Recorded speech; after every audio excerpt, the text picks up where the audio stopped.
Hey, good morning, everyone. Happy New Year. Welcome to Office Hours Friday, where we're answering questions all day long. We discuss media 7 days a week here at the Office Hours Global Network, but today we're doing questions, so let's dive right in. Alexander? First question this morning is coming from Chris Nobeluk in Landstuhl, Germany. I'm looking for a softbox egg crate for a newer 18-inch LED panel. The Neewer website doesn't show them. What recommendations can the panel provide? Thank you. All right. Well, guten Tag, Chris. Jeffrey, what do you think? You know, Neewer has many different types of softboxes and light filters and everything like that. But for that light, they don't have anything for that because it's meant for over-the-desk type situation. So I don't think they ever even plan to have softboxes or egg crates for that. So you'll probably have to build one custom. I was doing some looking at GVM. You could try something from GVM. You could try something from some of these other ones, but they might not fit perfectly because we're dealing with a rectangular light as opposed to a square light. And then of course you have the back of the light, which has nothing to fasten the softbox too. So you can easily make stuff. I used to make lights, softboxes all the time through old lights, going to the fabric store, getting some light material, and then of course like corrugated plastic is the perfect thing for that, where you can just kind of fashion something together and make your own softbox. But I don't see anything for that specific light. And then, of course, you could go to Neewer and find a different light, which will have a softbox or an egg crate to it. Courtney? Well, the nice thing about the softbox egg crates is they're made out of canvas. They're made out of material because they fold flat. And you can always just get one that's slightly bigger and take the leftover and let it fall down and fold flat, and then just put stick-on Velcro on your newer 18-inch and adapt a larger one to the smaller light. It should work fine as long as you support it from the top and at least one side, or maybe both sides.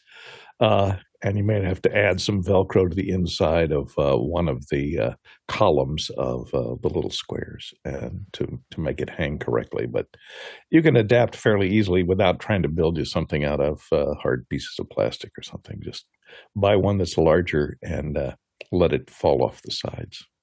And if you're looking to go down Courtney's route of adapting something that's a little larger and you're not quite in the I'm going to fashion it out of nothing, which you can get pretty creative and fashion a softbox out of a lot of stuff. I think I've seen Ryan work magic with some paper in a pinch. But Godox, if you're looking for a brand that has softboxes pre-built and you're looking to not spend a ton of money, Godox has some 32 by 32s and I think some even a little bit smaller in-betweens that you can poke at in there. Next question. This question is coming from the QR code. Chuck Hodges in Tuolumne, California. How do the new Zoom tools overcome the show's frequent complaint against interaction and audience graphics like Slido needing to use a separate app to use or control it? Slido can be fully web-based too, but this seems to need more work. Alex? Yeah, I'm not sure if you're talking about our show or a show. In general, so Zoom has some tools there. In general, I think it's better to have a separate tool, whether it's Slido or something else, than the platform. And the reason for that is that you may want to support multiple platforms at the same time. You may want to have multiple ways of entry. Having it inside of your event platform, I actually don't think is as good a solution. So I think I know it's easier for folks that are just trying to shake and bake a webinar, but I don't think it works as well. I think that I don't know if Slido has an option for low friction, question asking. I've never seen Slido where they didn't ask for, a bunch of stuff at the beginning, like your email and a whole bunch of other things. And just asking for someone's email, our experience is drops the number of submissions by 90%. That's it. Like that one little thing, people will just go, well, I don't want to give them this email. I don't know what email I'm going to give them. And then they just don't ask the question. And I've never seen Slido operate any other way. So I don't know if that's got its own problems. And Slido is fairly limited as far as how it processes display of those questions there. I think Zoom's new graphics tools are really great. I hope that it can support things from the outside, for that process. But because again, Usually on the stuff that I'm working on, we're broadcasting out and using Zoom as an engine, as opposed to doing things all inside of the platform. Yeah, but the word clouds, doesn't Word everybody clouds. love a word Oh my cloud where gosh. they It's bring just- them up on the screen? And You make know, it really I big and just, you're like, it this says is my, the. yeah, I mean, since my public time is nearing the end, let me tell you how I feel about word clouds. You know, the issue is that they are a symptom of production people being interested in something that doesn't matter. And we do this all the time as production people. We get interested in something that's kind of cool in our head, and we do things that are important to us, but we're not paying attention to whether it really serves the conversation, really serves the audience. And I think word clouds is a perfect example. There's nothing wrong with word clouds other than they're a perfect example of production people thinking something's cool that's just not useful. It's like just garbage. You know, it's garbage data, you know, and so anyway, that's all I have to say about that. Next question. This question's come from the QR code. Lucas Hellerman in Cologne, Germany asks, in Extra Hours episode 71 at 1 hour 15:28 seconds, you mentioned a search tool for finding content in your past streams, but I haven't been able to find how to access or use it. Could you share a link or more information on how to use that tool? Guy?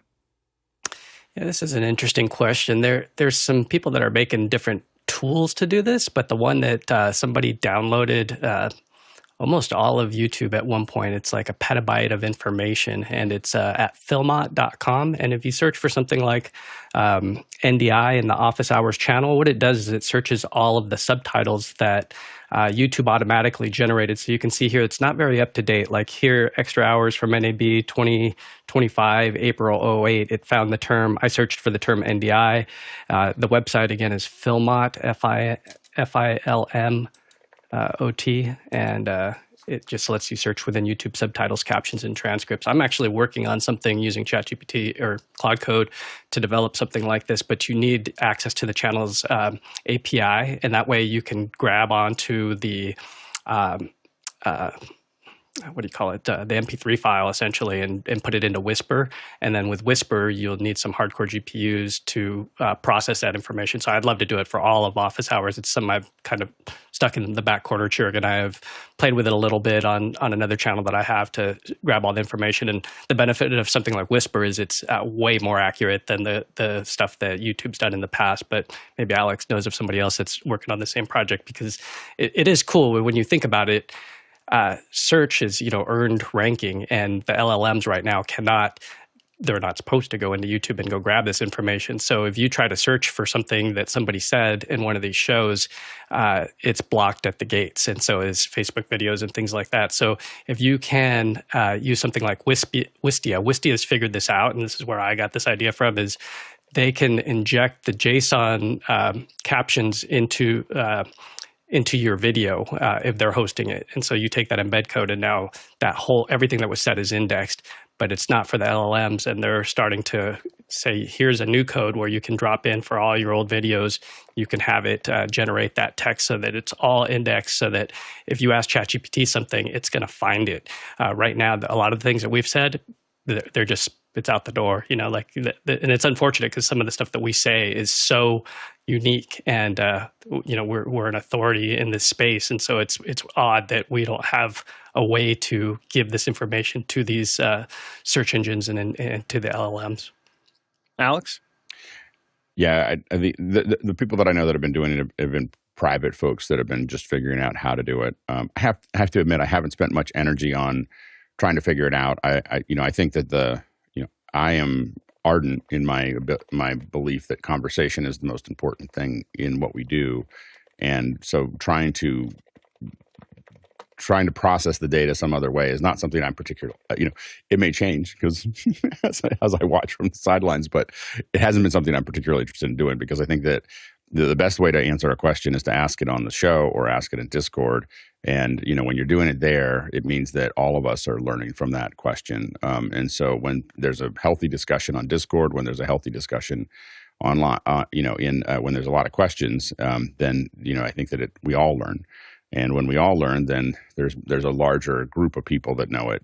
Just searching it will help you, but it doesn't. I don't know I don't know how much more we're going to give you over ChatGPT. Like I use ChatGPT all day, but I don't think that. But what I mean by that is that the difference, what we give, I think, is someone asks a very specific question, and then you have hundreds of years of experience that are going to answer that specific question.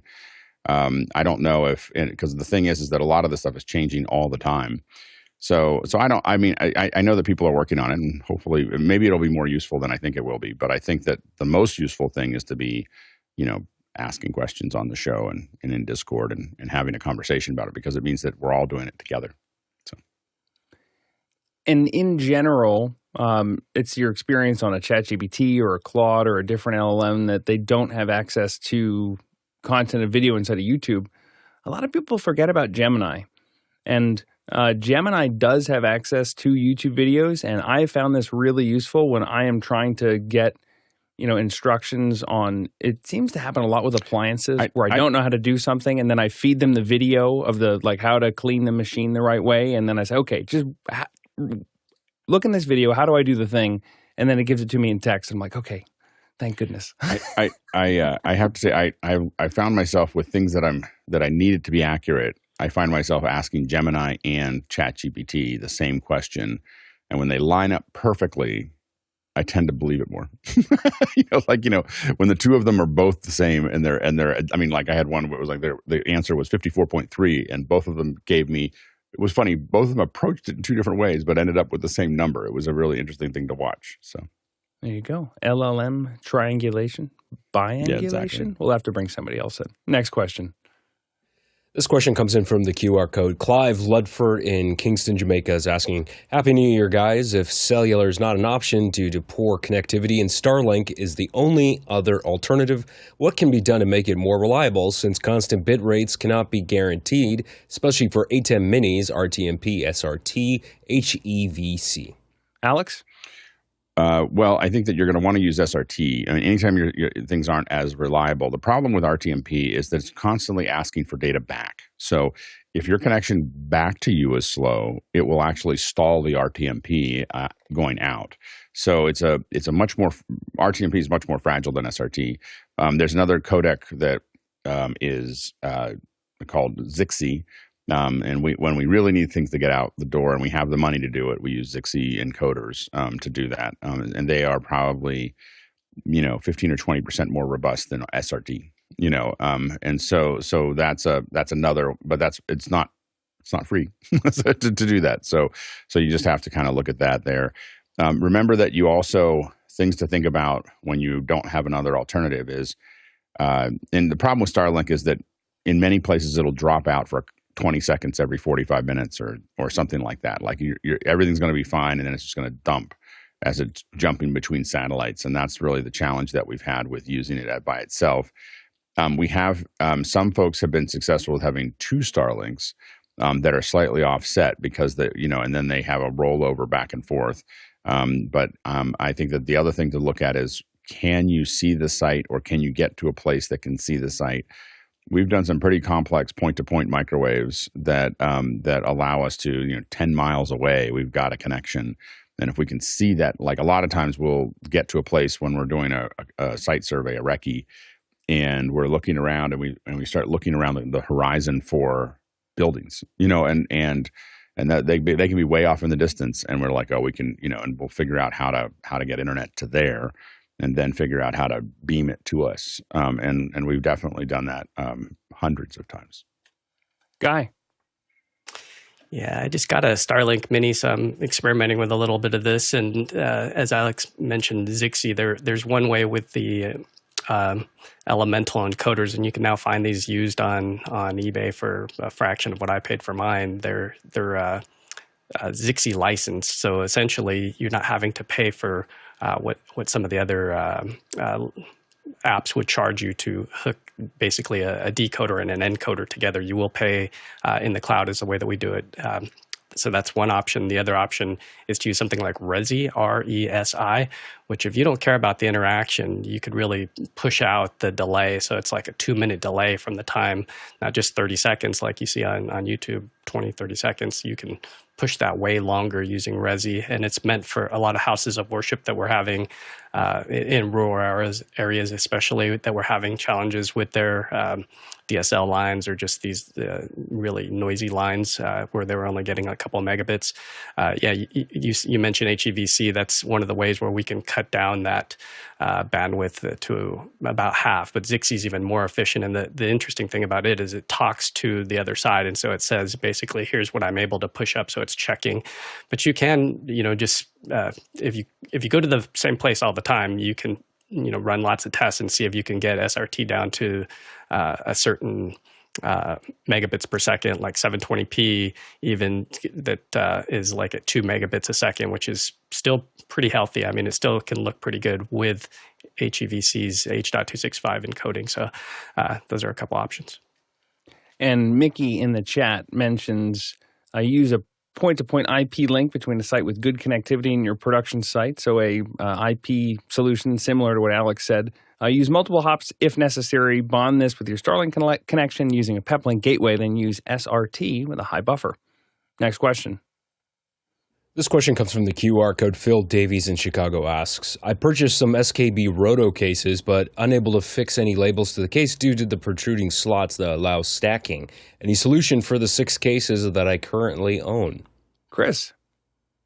So I think these are the cases that he's using, and the main problem I don't think is really the protrusions for stacking. It's the material that the case is, the actual motor roll. That it's a really heavily textured case, and so just average stickers are not going to stick very well to it. And I think one of the things that if it's not if it's going to be something that's semi-permanent, one of the things that I might do is just take a piece of like silver or gold metallic Sharpie and just write directly on the case, or take a little piece of, or take like some white paint and paint your own little label that you can just you can write in Sharpie over that and paint over it. I don't know that you're going to find much that's going to really stick to that heavily textured plastic. Courtney? Yeah, I have several of these rotomolded cases, and they're made out of polyethylene, and polyethylene is famous for having nothing stick to it. It's what they make, super glue bottles out of, So go figure. What I found is the best solution to stick a label to it, at least, is not a shipping label, but a label that identifies, where it's to be returned to after somebody steals it, is inside the handles here, because they're smooth at the back of the inside handle area. And the other thing is I then take some low grit sandpaper. I rough up the surface, and then I use some DAP Weldwood contact cement to actually glue the label on, rather than the label self-adhesive on the back. And I find that if I put a coating of the Weldwood on both the label, and I use a plastic label sometimes, like the ones that come out of the Dymo label makers, and laminated label, and I'll coat both sides with the Weldwood, let it dry for about 5 minutes or so, and then stick them together, and that holds it pretty good. But it's really hard to get anything to stick to polyethylene. And also, if you put it on the inside of that handle, it protects it from being knocked when you're shipping it, being knocked against other cases and getting knocked off, because it's inside that well of the handle there. So you can still have your ID labels in there, but not have them get knocked off. Jeffrey? Yeah, I've done Sharpies, and I've done painting, including nail paint. Fingernail paint. That works pretty well. Depends on how many labels you need, but the quickest, easiest way, if you want to do it today, is just get some gaff tape and then actually wrap the gaff tape around the whole case. I know that sounds weird, and when you're traveling, you're definitely going to have to do it time and time again because the tape will snap. But you can use that. You can also use tag tape. That comes in multiple colors if you want to have a more colorful case, but you'll definitely have to wrap it around, and so it holds itself together like a strap. Here's the story, Alex. We used to use heated metal. So the tags themselves were metal, and we'd heat them up, push them in, and they would melt right into it. And if you push it far enough in, the plastic will actually bend around, like fold around it, and hold it in. Was that the Brady? No. This was like we machined them. They were an 1/8 inch thick, and then we had this. We built this little element. We had a couple things that we experimented with. Not all of them were successful. This one was relatively successful. We had another one where we had our logo, the Pixelcore logo, on a big iron, so that we could push it into the Pelican cases and mark them, because we saw Red do it. Turns out, just in case you're wondering, it's a lot harder than it looks. We ruined a couple cases that way. That didn't work. You can't do anything very complicated. I thought for sure we were going with the Brady label maker, hence my musical interlude. You could. The Brady label, I don't know. I just don't know if it would still stick. Like we had the same problem that we had a lot of these SKBs, and we just were like, let's just put, and we just machined some stuff out and etched it and then stuck it in there because it was the only way we could identify them. Next question. This is one of my questions. I need to ceiling mount 2 bookshelf-sized speakers as downfiring for my Atmos setup. No threaded mount, so I'm figuring out how to rig them. There's a plate at the rear where the binding posts are that is almost VESA size, but not quite. Alex. Which are the what speakers? So I'm going to show you here. So there are these Klipsch bookshelf speakers. So I removed the stand that it comes with at the bottom, and you can see in this photo here. So this, where the binding posts are bolted to, there's this plate here. I think it's made out of metal here where the crossover is, and it's almost a standard VESA monitor mount size, but the holes are just a little, they don't quite line up, and it was I got excited there for a sec because I thought maybe I could mount a VESA monitor mount. Is it like a triangle? What is the shape of those? It's it's rectangular. It's rectangular. Yeah. So that's that is what I'm trying to figure out right now on how to rig it and get it on the ceiling. Jeffrey? Yeah, if you want to try this, they make several different types of adjustable adapter plates. So this plate might be able to allow you to do the VESA mount that you're looking for. I got a pair of these. Let me see here. I got a pair. What's the model? While we're talking again. I actually don't have the exact model because it's an older discontinued. If you just look up Klipsch bookshelf speakers, it's the reference series. I think it's the older reference series. Just look up Klipsch reference. You should see them. Okay. Go ahead, Chris. Can you show that again? It looked like that there was it looks like there's a screw mount below it. You know what? Right, like dead center. Now that you're pointing this out, I never noticed that. How did I not see that? Yeah, before? like if they're not that heavy, you could probably just maybe I can. Yeah, it looks bigger than a quarter 20. Yeah, I got a pair of these mounts that were for slightly bigger bookshelf speakers. They hold up to 55 pounds, and you can kind of see this is what they look like. I have them in my as surrounds. And they work great. At first, I was like, "Man, is that really going to hold it?" Because all it is friction is kind of like tension mounted on the side. But they were like $30 on Amazon. I'll put a link in the chat.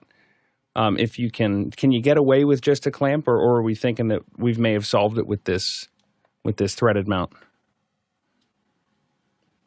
Alex?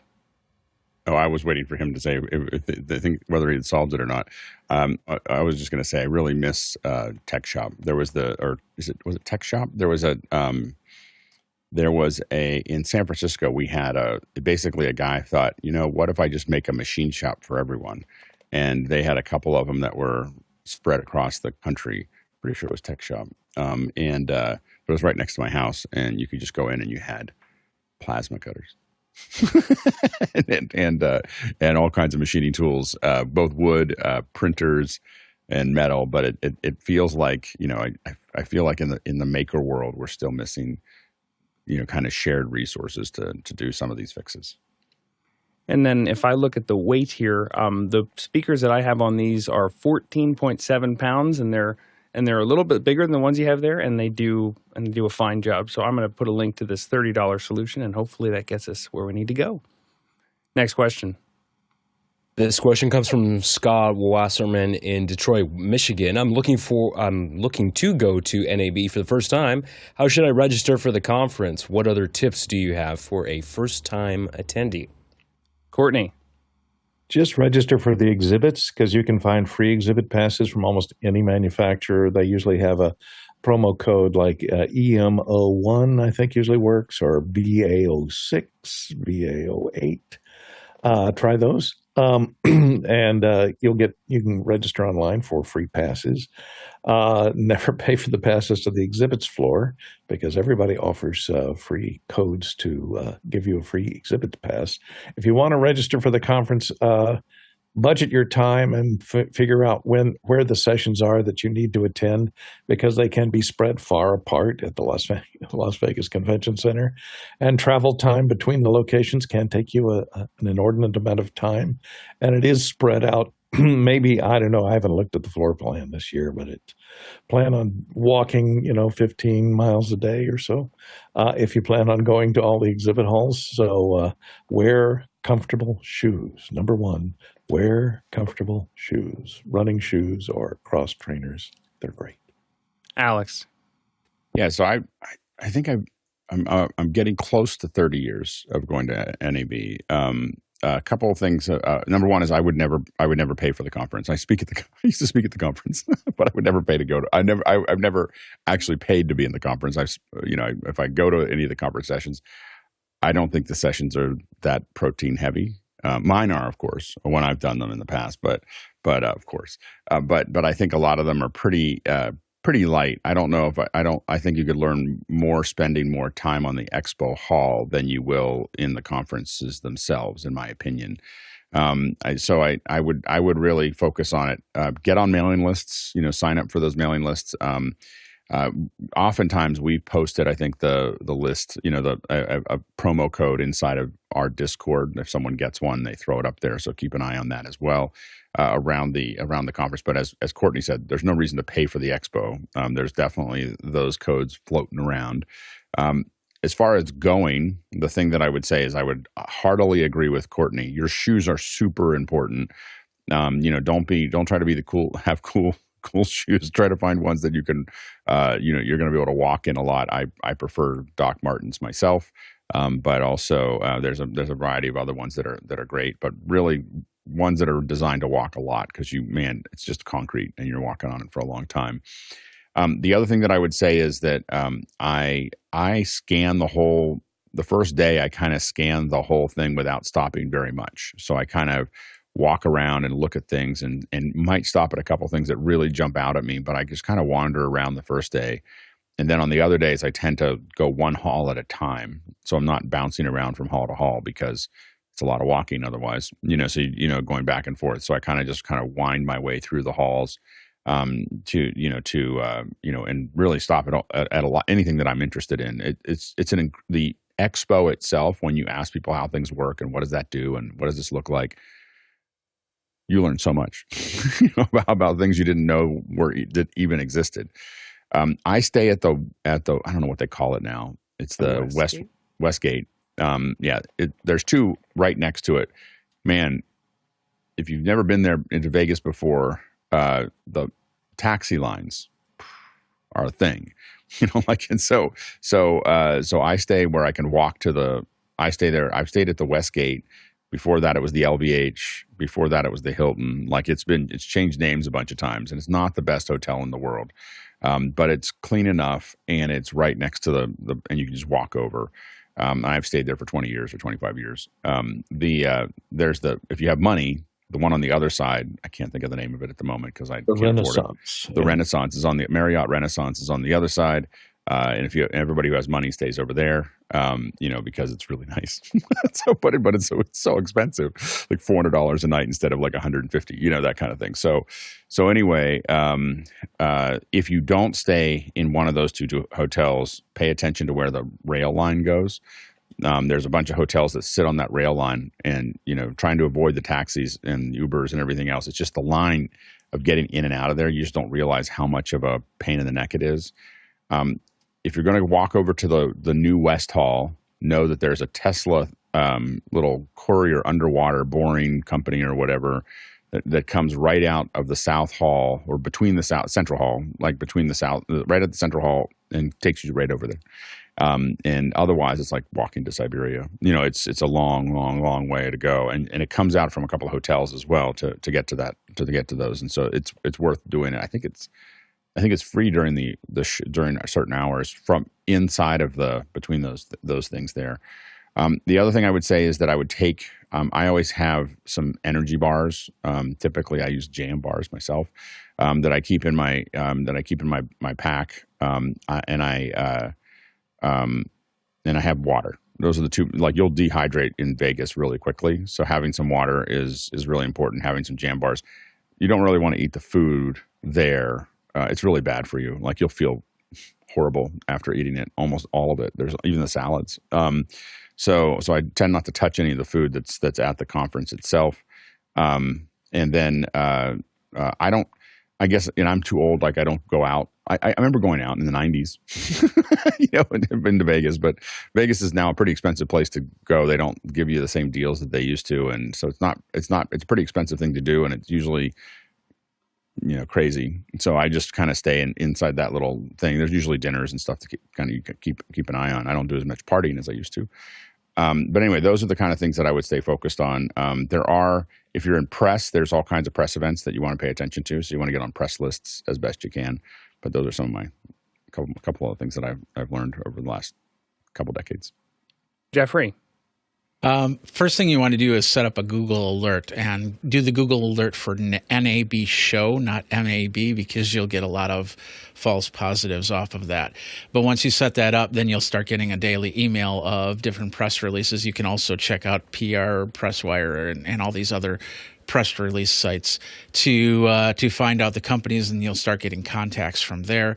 And of course, if you go to the NAB show floor, virtual floor, you'll be able to click on each of the companies, and then it'll give you PR contacts that you can then email and say, hey, can we schedule a time to talk about this? And it really depends on what you're going there for. Are you going there to report on it? Are you going there to find new products for yourself or your company? And being very open on that, they'll be able to get you in to wherever you need. Shoes, as everybody said, is perfect. I would also get some inserts, like some Dr. Scholl's or something like that give you extra padding, because you never know when all of a sudden you just need that extra oomph inside your shoe. And then if you set the resolution, your New Year's resolution to go to the gym, start going to the gym. Leg days become very important, especially squats, because not only are you walking, you're going to be standing. So you'll be walking like maybe 100 meters, and then you'll stand for like 20 minutes while you're talking to whoever you're talking to for whatever product. So having strong legs is very important. And of course, as Alex said, water, and start drinking the water now. That's a great thing. It has some IV hydration. You can get those at Costco or something like that. Those will help. You can pour them into the water, and it'll give you all the electrolytes that you need to keep yourself going. And if you're tired, it doesn't matter if you're scheduled or anything like that. Just sit down and rest, because you don't want to faint. You don't want to have any type of medical situation. So just trust your body when it comes to these events, because they're, this is like walking the length of 30 football fields. And with the new North Hall being open, the new way that the bus systems are going, I know with CES, they had half the buses at Central Hall. They have half the buses at West Hall. You got to figure out where everything is if you're going to be taking different types of transportation.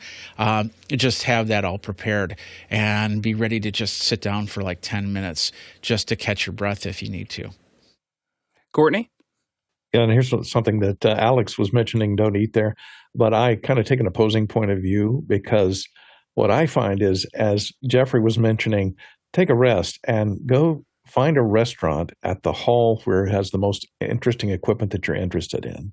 And around lunchtime, take a break. Even if you're bringing your own health bars, get a drink and sit at one of the communal tables. They'll have large tables, and because seating is at such a premium, sit at a table where you find a bunch of other people. And I've had struck up the most interesting conversations with a lot of the exhibitors around noontime because they go and take a break and they can't leave the hall very much, so they're eating at the internal restaurants. I sat down at an 8-person table once with Ray Dolby and his son and had a really interesting conversation. Ray was still alive. So, do that because you'll meet some of the most interesting exhibitors and you can really pound them for information and get a lot of information you may not be able to get out of them at the booth. Yeah, I'll plus one what Courtney said. Any in-person convention or conference is about the people, not about the product. So don't forget to talk to one another and make sure that you're learning about the other person and not just waiting for your turn to speak. Because sometimes you can make some pretty great relationships. We've all got some trade show friends as a result if we've been to a number of them. We've got some good shoe recommendations here in the chat. Looks like we got some Red Wings. Somebody. JJ's had his whites rebuilt every 10 years. He's got boots from the 80s that are still kicking. And then Vic Hernandez says the Las Vegas Hilton, former home of the Star Trek Experience in Quarks Bar. Now, if you're not in Mukana, you're missing all of this chat. There's a ton of conversation that I can't even get to because there's just so much flying by. So if you're watching on YouTube, we appreciate it. But if you go to officehours.global/join, you can join us here on Wednesday and Friday mornings at 7 a.m. in the chat, and also for all of the shows, whether they're the evening shows or the morning shows. And make sure that you get in and become part of the community at officehours.global/join because we have a lot of fun. We'd love to have you. Next question. This question comes from Norm Clare in Waterloo, Ontario, Canada. I want to add live chat and polling to a hybrid event, in-person and online attendees and presenters. I want to highlight specific questions from the chat in the live stream and in-room monitors. What tools would you recommend? Guy? Yeah, it depends on what platform you're using. If it's Zoom, then Zoom Graphics Toolkit is a purpose-built tool for this. And right in there, you have these options to create things like chat highlights. So the way it works is when you pull in that chat highlight, you then have this HTML5 URL that you can pull into like a vMix or something like that. And it's pretty simple to use, and you can moderate it. There's also question manager, poll manager, talent moderation. So take a look at that. It does require that you have a Zoom license for events. So I think you could get away for about $125 at the bare minimum to be able to get that. Otherwise, Tagboard is another option that's super expensive. We used that successfully on a few events. And depending on what other platform you might be using, there's even something like Wirecast that has some built-in tools, or vMix or H2R graphics if you're pulling in stuff from YouTube. So those are a few recommendations. Alex? Yeah, one of the things that I would think about also is the most important thing is to grab some of the chat and answer questions as fast as possible. So within the first 15 minutes of your show or your event, I think that we're oftentimes backwards where we go 45 minutes of talking and 15 minutes of questions, when a format that we find is much more engaging is 15 minutes of talking, 45 minutes of questions, and really, if you feel like you needed to say more, put out videos before the show, so that you build people, you have all that stuff there, but most people aren't listening otherwise. They're doing their email and they're doing text and everything else. I hate to kind of rain on everybody's parade that does events, but no one's listening if you talk too long. So you really have to figure out how to interact with the audience. The other thing I would say is really think hard about polls. They are useful, but again, we got back to what we're talking about before with word clouds. They're kind of this, many organizations use them as an artificial way to have you feel like you're engaged. It's like a little check mark of, we got people to do things. And they're not particularly useful, and they're oftentimes a little aggravating for the audience. And so just think about whether you really need to ask polls. If it is a, authentic, like, hey, what do you guys think of this? It's fine. But I worked on so many events. I've worked on so many events where like, okay, then we're gonna have a poll here, then we're gonna have this poll, and then this poll, and then this poll, and it's really around trying to gin up audience engagement rather than having an authentic conversation. And if you're looking for tools that are built into the platform, I'm going to plus one what Guy said about Zoom. I've had a little bit of experience with the improvements that they've made with the polling and with the chat within webinars, and the ability to have that integrate with a tool like Zoom Graphics Toolkit and have that HTML overlay import right into a software switcher. It's pretty powerful, and it doesn't take a ton of engineering to stand it up. So check it out. Next question. This one's coming in from Guy Cochran in Seattle, USA. I got a new toy that someone in Mukana chat recommended. Want to see it? Yeah, let's do it. Yeah, you do want to see it. Yeah. It's this big. It's so tiny. So whoever recommended this is pretty awesome, especially if you do live events and you've ever needed a monitor at the last minute. This little device is like a little computer, essentially, and it's a KVM by Cytrence. It's spelled Cytrence. So let's say, for instance, you had a Raspberry Pi and you forgot a monitor and you needed to get into this. This device will allow you to bring that window onto your computer. So you have your target computer, and then you have your host. So you would plug in through the left side, you would plug in your Mac or PC, and now you would plug in to do the keyboard control. You have this one, so that comes in the box with it. So these two cables, this is how it ships for $79. You get this. So carry that in your backpack, and now you have the ability to control a Mac or a PC. Even at the BIOS level, you can go in there. It basically, I haven't tested it with an Atem, but it's HDMI. So, having a multi-view or something like that when you need it at the last minute, you have more laptops, or maybe you have some Mac Minis. I know Jeffrey Powers travels around with his Mac Mini. You could have this with your Mac Mini, and now you can have your ancient laptop that controls that fast Mac Mini. All you have to do is just plug in, again, the keyboard, which is USB, and then you have an HDMI here. So that's how it looks when it's fully ready to go. So nice thing to have. I can think of a ton of times when this would have come in handy. So thanks to whoever recommended that in the chat. And so is there software, or what is the mechanism that you're controlling with? It has its own software? No, the target computer has no software. It's just a dumb device. So it's just HDMI. Mm-hmm. You're just seeing the HDMI output of that device. And when you plug in the keyboard part, it just sees it as a keyboard. So on your Mac or PC that's the host, you're installing their app. And so that app shows up in a little window. It's lightweight compared to other apps. Like I was looking at it versus Splashtop.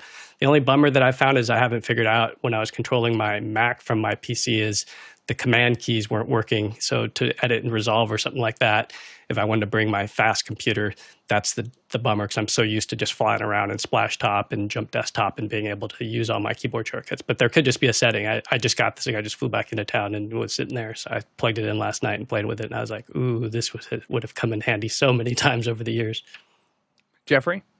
Yeah, it'd come in handy on Sunday when I leave for Vegas, because I will be taking my Mac Mini, and I usually run that headless.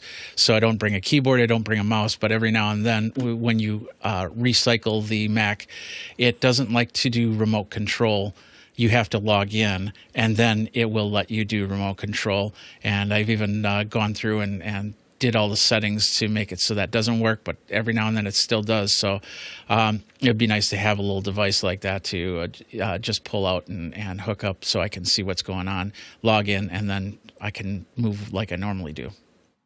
All right. Well, keep playing with it, Guy, and let us know how it goes with the Kiwi. I'm excited to hear more about it. Next question. This one's from Tony Mobley in Noonan, Georgia. Jeffrey, please talk about your packing of your equipment for travel for next week. Yes, a little earlier than NAB, but there are still concrete floors to walk. Jeffrey is making sure we get there. Yeah, it's very interesting because I'm doing a lot of different things. Now, I'm going to show you something. This is going to be the main rig that I'm going to be taking with me. And I did this last year, except I did it with their mini version. This is the Director 1 that I've got. This was the setup I also used when I went to Dublin back in September to do all the interviews with the companies on sports tech.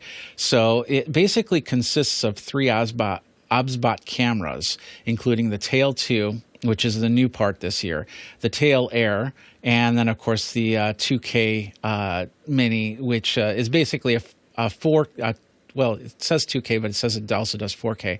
But what I can do is I can position it so it will be basically the one-on-one interview, whereas the PTZ cameras will look at the product in question, and I can take this and I can put this camera below so I can get a good shot of it. I used this system last year when it came to doing one-on-one interviews, because I could get this multi-camera shot at the booth, and then I'd have a video that's just ready. I need to put tips and tails on it, and it's out the door. It's ready to go.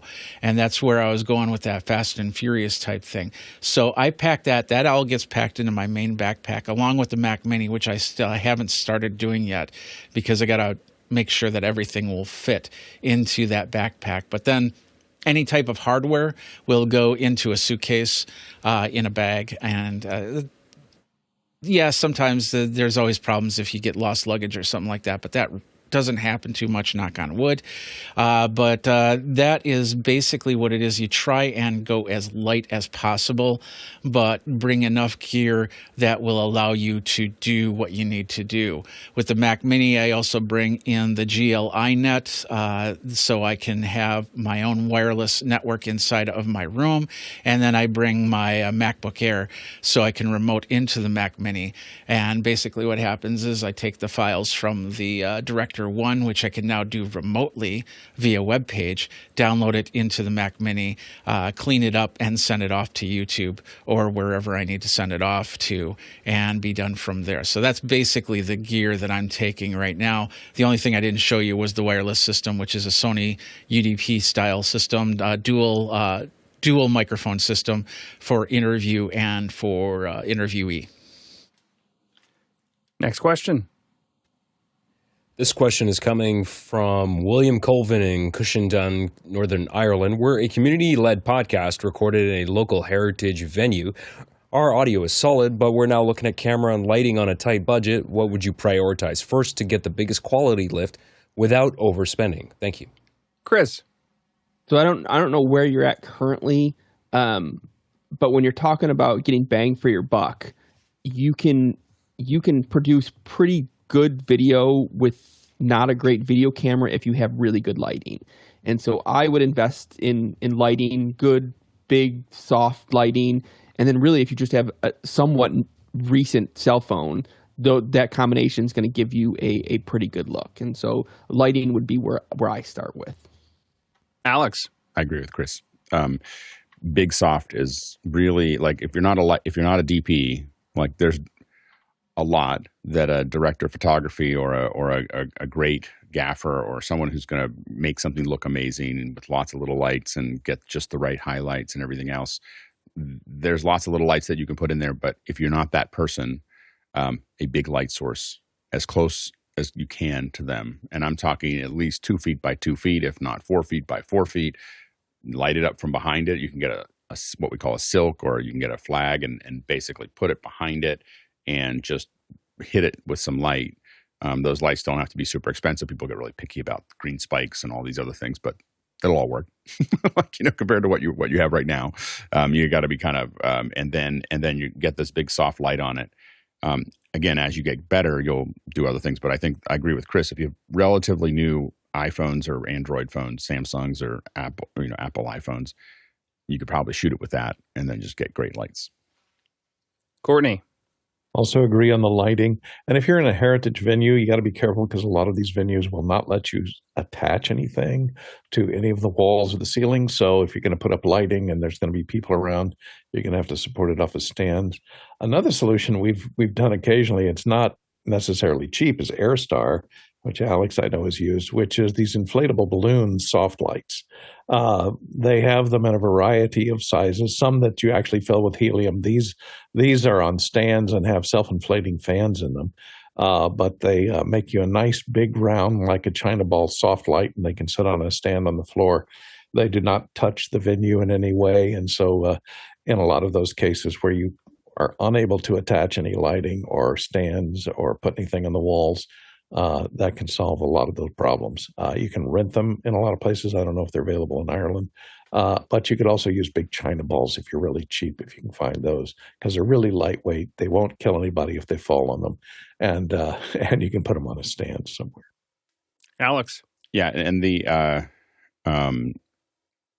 China balls are something that's probably really inexpensive. I mean, they're like $10, and then you put either a CFL, or I'd recommend an LED if you can. You can get one of those LEDs. It's not a cob like this one single one. It's like a whole bunch of them that go down, and they'll be like 20 watts or something, and it'll light the whole place up. So you can get a big soft light with those. They're really soft. I mean, that's going to go everywhere. So you just have to kind of know that. But we've definitely used multiple, 3 or 4 of those, and you'd be surprised. You're like, "Ooh, who did the lighting?" It's not great, but it's big and soft, and it feels good, and it's really easy to put up quickly. The other thing, if you're in a heritage site, one thing that we buy a lot of when we go to delicate areas is tennis balls. And the reason we buy tennis balls is we slit them and we put them in our C stands and light stands and everything else, so that there's a nice soft, round thing that we're setting things on. If it's a old wood, especially, we don't want to leave any scratches. Jeffrey. Really quick, this is a Neewer light. Speaking of Neewer stuff, this is the Neewer strip light. It's basically an inflatable light, has multiple options to hang different things or put it onto stands through straps. It is also magnetic, so if you have a metal wall, you can just slap it right on there. It goes 34 to 6,000 Kelvin, and of course, it's great brightness. So when I turn this on, I usually go to like 10%, and I have more than enough light for what I need, and they're relatively inexpensive, and they fit into cases pretty easy, and you just need to bring some sort of pump or blow into the hole and inflate it from there. But you can also use it uninflated, because then you can wrap it around poles or anything like that. One of my favorite parts about office hours is how we get creative, and you can see this person's been in this situation before, and they figured out, what's the best value, what's the best bang for my buck that I'm using to attack something. And that's one of the reasons I find office hours valuable. If you find office hours valuable, you can go to officehours.global, find our YouTube channel, like and subscribe there. You can also go to officehours.global/volunteer and see volunteer opportunities during the show and around the show. And finally, officehours.global/donate is where you can contribute to us financially. We are a 501c3 nonprofit, and that helps us keep everything going at officehours.global/donate. We appreciate it all. Next question. This one is from Norm Clare in Waterloo, Ontario, Canada. What would you recommend as an alternative to Unity Intercom for an ad-hoc comm system to extend a standard 4-wire comm system to others over the internet? Chris. What I've used is Space Comms, SPACECOMMZ.io, and you can tie it into a 4-wire. Basically, you're using audio interface to get analog out and then analog into the 4-wire. The only kind of caveat with doing that is if you have multiple PLs, you need so you've got an account for anyone who's talking into it, but then you need an account to take that and transition it into the 4-wire, right? And if you have multiple PLs, you'll need a separate account for each PL. And one of the things that I did was I built just a simple iframe so like when I go to this URL, it has 2 space comms pulled up in an iframe. It's got some notes at the top to remind me, like, oh, this is for the production PL, and here are my settings. It's logged into this account, and these are the audio interfaces that I need to select to get it to the right place. And so that just makes it easy if things get kind of messy. You know where your settings are because they're right there on that page. And that's what I've done in the past. Yeah. Alex? One of the more industrial solutions for this isn't necessarily if you're just tired of Unity or you're tired of all the little bits and bobs and you really just need to connect to a 4-wire. One of the other options is an LQ box. So this is the LQ box. This is an LQ 4-wire specifically from Clearcom. And what this will do is you plug this into the internet, and you plug a 4-wire into that, and you can set up Agent IC. None of this is cheap. I'm not telling you that, but if you want an alternative that just works, and then you can have up to 8 PLs inside of the LQ box, to the, and it all just kind of does the thing it's supposed to do. So that's something to kind of, consider there if you're looking for a real solution that is what we use those for is I'm connecting to a truck and I need this to work. And I still think that the ClearComm solution, Agent IC, is significantly better than Unity. It's not close. It's just a lot more expensive. Next question. This one's from Jeremy Horn in San Francisco Bay Area, California. Does anyone have experience with promoting apps on Apple App Store? An app I'm working on just hit the App Store, A1 Multitrack Record. Any suggestions for this green developer? If only we had someone who was working on an app that recently got... Oh, wait. Alex Lindsay. Here's the hard part, is that unless you're willing to spend money on marketing, and that means that you're running Google ad sales to a website that supports your app and or a direct app store promotion, it's really hard to release it. The problem you have is there is so many multi-track recorders already in the market. I couldn't even find yours. Unless you send me the URL, I did a search for the name of yours and couldn't get it to come up. And so that's a real challenge, and sometimes it's giving it a better, the A1 Multitrack Record is very clear what it is, but it's it's multitrack is used, and multitrack and record is used in 30 apps, and some of them are paying to be there. So that's the issue that you have. The thing that I've done for the last 25 years, is you're constantly building content and you're constantly out there in front of people and you're constantly building a connection with folks. And then when you sell something, they know about it. You can say, hey, look what I did. And so I think that's an easier way to go. It's still hard. And sometimes, the App Store is big, but you're going to have to think about the App Store gives you a very low friction, easy to manage way to sell your app, but it's not a marketing tool. That's the thing. You have to understand that you're going to still have to market a web page that pushes it towards it. But again, if Jeremy, you have a lot of knowledge. What I would say is looking at starting to build up a YouTube page that's really showing all the things that and behind the scenes and how to do things and everything else. This one is not an overnight solution, but building up that connection, or even doing stuff within office hours to build up that connection. We're going to start looking for more people to do VOD stuff, or I think that's the plan. So having people like you talking about those things would be really valuable. And then you can start to build up your name. Being on the panel is a good way to have a lot of people here know who you are and everything else, which may not sell thousands, but could sell some, could start taking the edge off of it. So anyway, some things to think about. And what I appreciate about, I've chatted on Discord a little bit with Jeremy about some of the things that he's working on.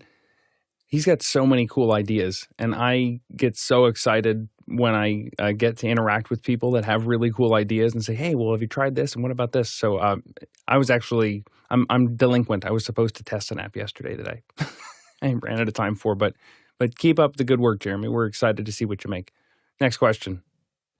Zach Stallsmith in Chautauqua, New York asks, I have an Atem Mini Pro ISO, and my recordings all carry the program audio rather than the individual audio from the inputs. Does this have to do with the AFV setting, or do I need to look at other settings? Guy. So on AFV, that's only going to affect the program. So if you're not getting the audio individually, I would try looking inside of the waves folder. So there's an audio folder that's separate. So those are all there as long as you had audio going into those cameras. And then the other thing is to open up the DaVinci Resolve file, and those will show those WAV files inside of there. So it depends on if you're using Premiere or something like that, you're going to have to relink those WAV files if you want that audio. So if one camera had like a shotgun on it and that was the crowd sounds and you want to pull that in, but program didn't have that mix because it was just for the room or something, you can go back and go grab those, but it is buried inside it. You may have program attached to that feed on the video file, but in the audio file, you'll have what was coming down the pipe. And Mickey in the chat, double doubles down on that. It says this is what the Atem recording capabilities do. Program audio is on the video. The individual video input audio is recorded as separate audio files. Next question. This one's from the QR code. Lon Keller in Moorhead, Minnesota is asking, anyone with issues uninstalling Zoom from macOS?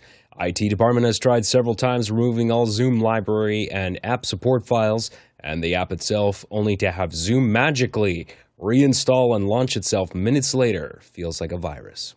Alex.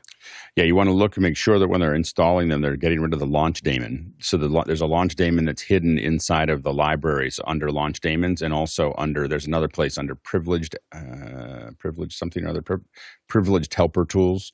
There's stuff hidden in there that if it is designed so that if someone accidentally deleted it to bring itself back, download itself, and put itself back up again. It's not a virus, but it is but you have to make sure that you're getting rid of those, or it's going to keep on respawning.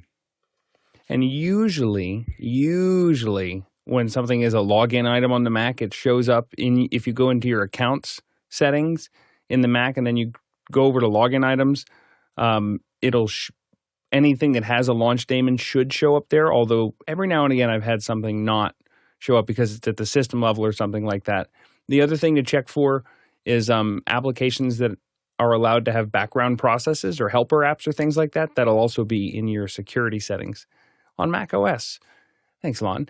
Thanks, Lon, and thanks to all of you. First of all, to our panel, Happy New Year on this beautiful January 2nd. It is 2026, and Office Hours is here answering your questions. And in no small feat, by all these great folks coming in and answering today, sharing your life experience. We appreciate it. Also, thank you to our incredible back-end crew who's not only helping us keep organized and move forward and evolve, but also helping us look and sound good. We're really spoiled here, and we appreciate all of you. Also, thanks to our producers for asking such great questions. If we sent your questions back and you asked in Mukana, you can go ahead and look in your notes. If you answered or asked via the QR code, we'll start to get those in tomorrow.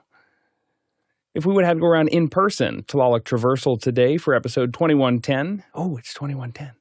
Would have been 43,000 miles, 69,000 kilometers, and 338 million bananas for scale. See you in After Hours. So I just looked at the back of my clip speakers. I can't believe I missed that. There is a threaded mount at the back of it. Bingo.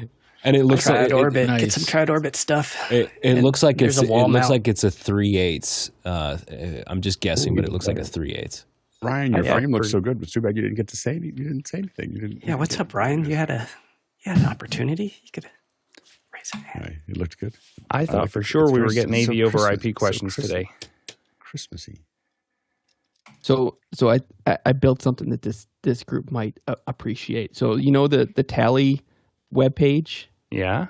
So I built an Electron app that displays that has a gap in the middle of it. So I just put that app over top of my Zoom window, and so I get a round. You have a frame. I get a frame around my Zoom window.